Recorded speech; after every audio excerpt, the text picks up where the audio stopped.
Hello my friends, आप सुन रहे हैं हमारी कहानी जिनकी मोहब्बत एपिसोड 40। कहानी का टाइटल है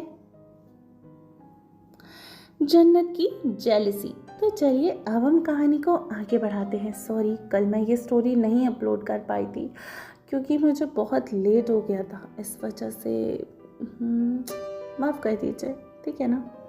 तो आज मैं इस कहानी का जो एपिसोड है ना वो थोड़ा लंबा कर दूंगी ताकि आपकी कल वाली कंप्लेन आज की इस स्टोरी से पूरी हो जाए, है ना। तो अगर आपको ये चीज़ अच्छी लगी तो मुझे कमेंट करके ज़रूर बताइएगा।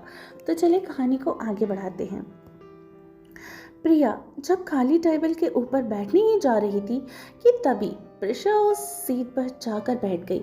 पूरे कैंटीन में एक ही टेबल खाली थी और प्रिया को मुराद के साथ उस टेबल पर बैठना था, पर प्रिशा की वजह से वह उस सीट को नहीं बैठ पाई क्योंकि प्रिशा, ये सीट मेरी है। प्रिया ने प्रिशा से गुस्से में कहा, क्या? ये मेरी सीट है, मैं यहाँ पहले बैठी थी। प्रिशा ने भी चिढ़ते हुए प्रिया से कहा, नहीं, ये टेबल पहले मैंने देखी थी तो ये खाली थी, इसलिए मैं यहाँ बैठने आई हूँ। तभी तुम यहाँ आकर बैठ गई, तो उठो यहाँ से। प्रिया ने भी गुस्से में कहा, मैं क्यों उठूं? ये कैंटीन क्या तुम्हारे बाप का है? प्रिशा ने भी गुस्से में प्रिया को देखते हुए कहा, चुड़ैल कहेंगी, मेरे बाप का नाम इज्जत से ले तू, you bloody middle class people. Priya भी आंख बबूला होकर बोलती है, क्या बोला तूने? ये कहकर प्रिशा ने भी गुस्से में खड़ी हो गई। उसने प्रिया के बाल खींचे। जन्नत और साहिल ने प्रिया और प्रिशा को देखा तो दोनों ने एक दूसरे के बाल खींचे और चुड़ैल कहीं की बातें कर रहे थे। ये कहकर प्रिया ने प्रिशा के गालों पर एक जोरदार तमाचा मार दिया जिसकी आवाज पूरे कैंटीन में गूंज रही थी। सब लोग ये देखकर काफी शॉक हो गए। प्रिया के जोरदार थप्पड़ का निशान प्रिशा के गालों पर बिल्कुल छप सा गया था। वह गुस्से में आग बबूला हो गई। उसने प्रिया के ऊपर भूखी शेरनी की तरह झपट्टा मार दिया। डायन कहेंगी, आज मैं तुझे जिंदा नहीं छोड़ूंगी। यह कहकर प्रिशा ने प्रिया को धक्का दिया और प्रिया जमीन पर गिर गई। वह उसके ऊपर से उठने की कोशिश कर रही थी, तभी प्रिशा उसके ऊपर जाकर बैठ गई और उसे 2-4 थप्पड़ उसके गालों पे मारती जा रही थी। ये ले, मुझे मारेगी ना? ये कहते कहते प्रिशा ने उसके गालों को मार मार कर लाल टमाटर की तरह लाल कर दिया था। वह तो किसी बंदरिया की तरह लग रही थी। झगड़ा बढ़ता हुआ देखकर जन्नत और विशाल प्रिशा को छुड़ाने आगे आने लगे। वहीं मुराद ने जब देखा तो वह भी दौड़कर प्रिया के पास आया और उसे उठाने में उसकी हेल्प करने लगा। प्रिया की ड्रेस थोड़ी ऊपर तक खिसक गई थी और उसकी गारमेंट्स अंदर की तरफ दिख रही थी। मुराद ने उसे सहारा देकर उठाया। सभी लोग प्रिया का मजाक उड़ा रहे थे। प्रिया ने जब देखा कि सब लोग उसको देखकर हंस रहे तो उसके गुस्से का तो कोई ठिकाना ही ना रहा। वह चाहती तो आज प्रिशा का मर्डर कर डालती। तूने मुझ पर हाथ उठाया, ये कहकर उसने प्रिशा के ऊपर वहां पर पानी से भरा हुआ एक ग्लास फेंक कर मारा, जिससे प्रिशा तो वहां से तुरंत हट गई और जन्नत की तरफ वो ग्लास बढ़ गया। वह उसे टकराने ही वाला था कि मुराद ने फुर्ती से आकर उसे कवर कर लिया। ये सब एक पल में ही हो गया कि किसी को कुछ समझ में ही नहीं आया कि वह ग्लास मुराद की पीठ पर सीधे जाकर लग गया। उस कांच के ग्लास के टुकड़े टुकड़े हो गए। जन्नत ने तो डर के मारे अपनी आंखें ही बंद कर ली थी। प्रिशा का मुंह खुला का खुला रह गया। साहिल का ध्यान प्रिशा की तरफ गया, पर जब ग्लास जन्नत की तरफ आगे बढ़ता है तो वह उसे रोकने जाता जब तक मुराद ने जन्नत को अपनी बॉडी से कवर कर चुका था। प्रिया यह सब देखकर बुरी तरीके से डर गई। विशाल भी शॉक हो गया। उसने प्रिशा का बाजू कसकर थामा। दरअसल जब विशाल ने प्रिशा की तरफ ग्लास आते देखा तो वह प्रिशा को बचाने के चक्कर में उसे अपनी ओर खींच लेता है। फिर वह ग्लास जन्नत की ओर बढ़ गया क्योंकि जन्नत ठीक प्रिशा के पीछे ही तो खड़ी थी। मुराद अभी भी प्रिशा को अपनी बाहों में थामे खड़ा था। जन्नत को उसका बॉडी की स्मेल को जानी पहचानी लग रही थी। एक सुकून सी उसकी बाहों में वह महसूस कर रही थी। मुराद, तुम ठीक तो हो ना? तुम्हें चोट तो नहीं आई? प्रिया ने मुराद का हाथ पकड़कर कहा। जन्नत ने जब प्रिया को मुराद का हाथ पकड़े देखा तो उसे जलन हो रही थी। साहिल तुरंत जन्नत की तरफ आया। उसने जन्नत को मुराद की बाहों में देखा तो उसका भी जलन और गुस्से से मुंह लाल हो गया। उसने जन्नत का हाथ पकड़ा और बोला, जन्नत तुम ठीक तो हो ना? जन्नत मुराद जब ये देखता है तो उसने साहिल को गुस्से से देखा, फिर वह उसे इग्नोर करके वहां से चला जाता है। प्रिया उसके पीछे पड़े कैंटीन से बाहर निकल जाती है। मैं ठीक हूँ साहिल, मुराद ने मुझे कवर कर लिया इसलिए मुझे कोई चोट नहीं आई। पर मुराद कहाँ है? जन्नत ने साहिल से पूछा। वे चला गया, साहिल ने जन्नत को बताया। अरे यार, मैंने उसे थैंक यू भी नहीं बोला। क्या उसे ज्यादा चोट आई है? जन्नत ने साहिल से पूछा। मुझे नहीं पता, साहिल ने मुंह बनाकर कहा। जन्नत ने मुराद को जाते हुए देखकर कहा, तुम टेंशन मत लो। विशाल ने जन्नत से कहा। अरे रुको विशाल, मैं भी तुम्हारे साथ आती हूँ, उसे चोट मेरी वजह से आई है, जन्नत ने विशाल से कहा। फिर विशाल और जन्नत दोनों मुराद को देखने के लिए बाहर चले गए। वहाँ मुराद उन्हें नजर नहीं आता है। शायद जन्नत वह फर्स्ट एड लेने के लिए कॉलेज के मेडिकल रूम में गया हो। विशाल ने भी तर्क से बोला, चलो हम भी वहाँ चल के चेक करते हैं। जन्नत ने विशाल से कहा। मुराद मेडिकल रूम में था, प्रिया उसके बाजू में खड़ी थी। जन्नत ने देखा तो मुराद की पीठ पर डॉक्टर बैंडेज कर रहे थे। उसकी पीठ पर एक हल्की सी चोट नजर आ रही थी। मुराद कैसे हो, ज्यादा चोट तो नहीं लगी? विशाल ने तुरंत मुराद से कहा। नहीं, बस छोटा सा कट है। मैंने प्रिया से कहा कि यहाँ ठीक हो जाएगा, पर उससे मेडिकल रूम में फर्स्ट एड कराने के लिए लेकर आई है, मुराद ने विशाल से कहा। मुराद, छोटी सी चोट पर इन्फेक्शन हो जाता है, वैसे भी ये मेरी वजह से हुआ है, मुझे ये नहीं करना चाहिए था, प्रिया ने मुराद के सामने मासूम बनने की जन्नत मेडिकल रूम के बाहर खड़ी हुई मुराद को देखती है। मुराद और जन्नत की नजरें एक दूसरे से मिलती हैं तो वह अंदर की ओर चली आती है। मुराद, आर यू ओके? जन्नत ने मुराद का हाल चाल पूछा। यस आई एम फाइन, मुराद ने जवाब दिया। थैंक यू मुराद, तुमने मेरी हेल्प की, जन्नत ने मुराद से कहा। अरे इसमें थैंक यू की कोई बात नहीं है, तुम ठीक हो, बस यही काफ़ी है मुझे। मुराद ने भी एक स्माइल करते हुए जन्नत से कहा। मैं पट्टी कर देती हूँ, इससे पानी मत लगने देना, अब आप जा सकते हो, डॉक्टर ने मुराद से कहा। Okay doctor. फिर सब वहाँ से बाहर निकल गए। मुराद, मैं तुम्हें घर ड्रॉप करती हूँ मेरी कार में, प्रिया ने मुराद से कहा। नहीं प्रिया, इसकी कोई ज़रूरत नहीं है, मेरी बाइक है, मैं चला जाऊँगा, वैसे भी हल्की सी ही चोट है, वह ठीक हो जाएगी, मुराद ने भी प्रिया से कहा। प्रिया ने मुराद का हाथ पकड़ा था। यह देखकर जन्नत को मन में काफ़ी अजीब सा फील हुआ। उसे प्रिया के ऊपर काफ़ी गुस्सा आया। मुराद ने जन्नत की नज़रों का पीछा किया तो उसने देखा कि प्रिया ने उसका हाथ पकड़ा हुआ है। ये देखकर मुराद ने अपना हाथ प्रिया से छुड़ाया। अब जन्नत के मन को कहीं जाके शांति मिली।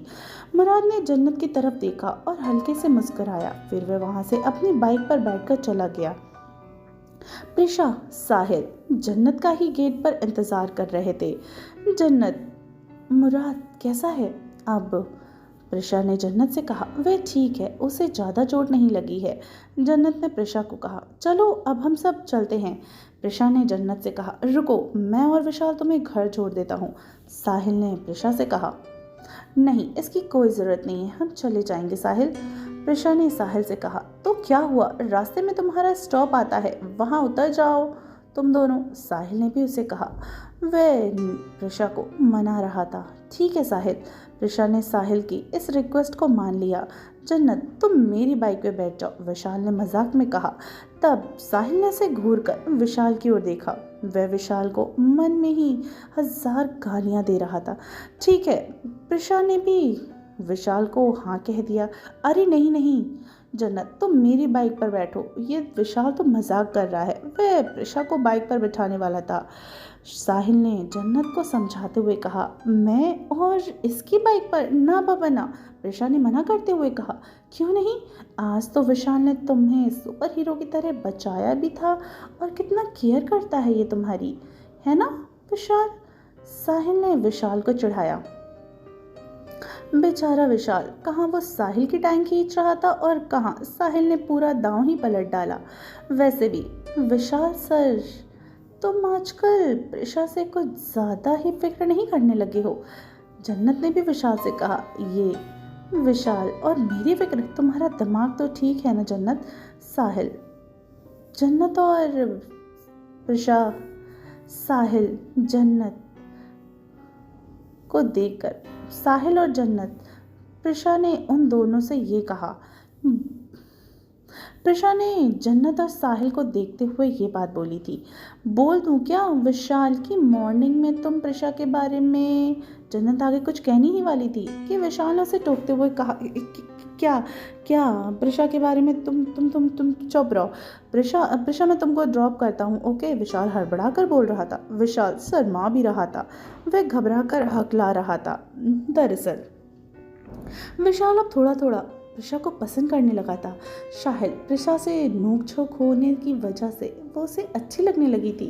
हम जिसके साथ जितना झगड़ते हैं, प्यार भी तो उसी से ज़्यादा करते हैं ना। जन्नत साहिल की बाइक पे बैठ गई। विशाल के बाइक पर प्रिशा के बैठने का मन तो नहीं था, पर उसके पास अब कोई ऑप्शन भी तो नहीं था। फिर वह सब घर के लिए निकल पड़े। साहिल बाइक चला रहा था। आज जन्नत उसके साथ बाइक पर ही बैठी थी। साहिल को आज मौका मिल ही गया जन्नत को अकेले में अपने दिल की बात करने का। जन्नत, क्या तुम्हारा कोई बॉयफ्रेंड है? साहिल ने जन्नत से सवाल पूछा। साहिल के ऐसे सवाल से जन्नत चौंक गई। वह सोच में पड़ गई कि साहिल ऐसे सवाल क्यों पूछ रहा है। आखिर क्यों नहीं, क्यों, क्या हुआ, तुम ऐसे सवाल क्यों पूछ रहे हो? जन्नत ने साहिल से पूछा।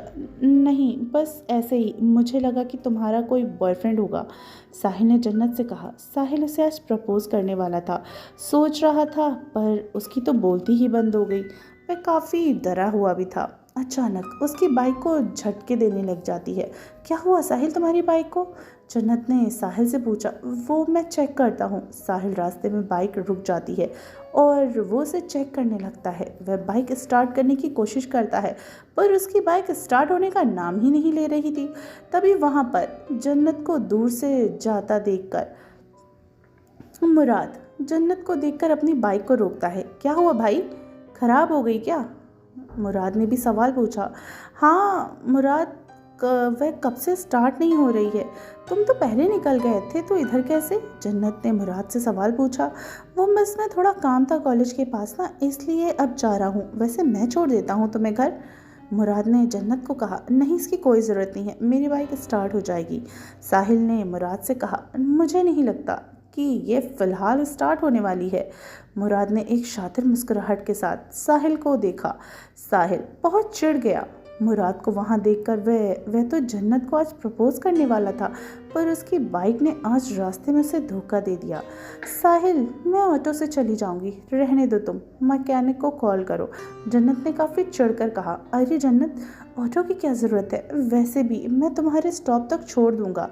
अब इस बीच रास्ते में ऑटो तो मिलना बहुत मुश्किल है, मुराद ने जन्नत को समझाते हुए कहा। ठीक है, पर साहिल का क्या? जन्नत ने मुराद से सवाल किया। वह तो मैकेनिक आकर चेक करेगा, तब वह भी घर चला जाएगा, है ना साहिल? मुराद ने मुस्कुराते हुए साहिल की तरफ देखा। हाँ जन्नत, तुम ज़्यादा देर तक खड़ी मत रहो इधर, इससे ज़्यादा अच्छा है कि मुराद तुम्हें घर छोड़ देगा, साहिल ने बेमन से ये बात बोली थी। साहिल मन में आज बाइक ख़राब हो गई ना, इसीलिए वह काफ़ी अपसेट भी हो गया था,